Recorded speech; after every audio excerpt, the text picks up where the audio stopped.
A highly anticipated summit between the two presidents of the two largest economies in the world, Chinese President Xi Jinping and U.S. President Joe Biden's meeting in San Francisco in November, was considered the highlight of the year for bilateral ties. China says it was a strategic, historic meeting that has provided stewardship, while the U.S. says the discussion was candid and constructive.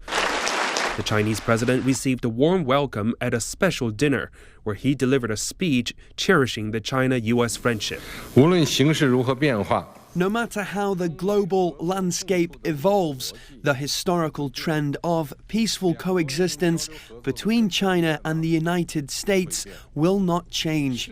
The ultimate wish of our two peoples for exchanges and cooperation will not change. The expectations of the whole world for a steadily growing China-US relationship will not change.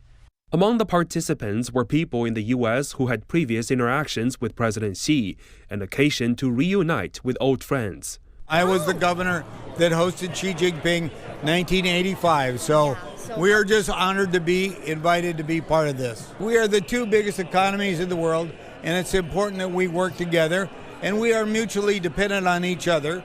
The civil-level communications have played a vital role in tightening the people-to-people relationship between China and the United States, despite both countries facing challenges in their ties. The bilateral ties in 2023 were overshadowed by an unexpected weather balloon incident, trade disputes, and U.S. military provocations in Chinese waters. Another loss to both countries, the death of former U.S. Secretary of State Henry Kissinger, the man who paved the way for the normalization of the two countries' diplomatic ties in the 1970s. Kissinger was an absolutely outstanding diplomat, but he has represented the end of an old era of diplomacy in America, which focused more on pragmatism and realism.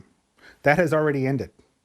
When Biden and they say, look, China must surrender to everything in order for us to support you. This is not realistic. This is not pragmatic. This is not supportive of different countries' national sovereignty. It took months to rebuild the relationship. U.S. Secretary of State Antony Blinken visited China in June. U.S. Treasury Secretary Janet Yellen visited the following month.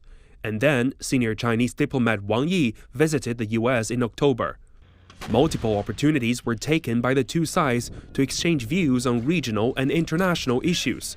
The biggest agreement that both sides reached during the year: cooperation on sustainable development. Maybe 20 or 30 years ago, the U.S. was in the lead in many branches of science, but that is not true now. In certain areas of science, I would say material science, some parts of AI, battery manufacturing, I would say China's the leader. And so we can learn from them as well as they can learn from us. As for seeking other common ground, an expert says the U.S. should stop treating China as an enemy. We have to change our way of thinking as Americans about China. The main problems that America faces is because its culture, its society, its economy is destroying itself. Blaming China for America's problems is not the solution. Find ways to look at China in a different way to see that perhaps China as a partner can be something great and wonderful. Bilateral ties in 2023, a pursuit of dialogue rather than conflict. Zhao Yunfei, CGTN, Beijing.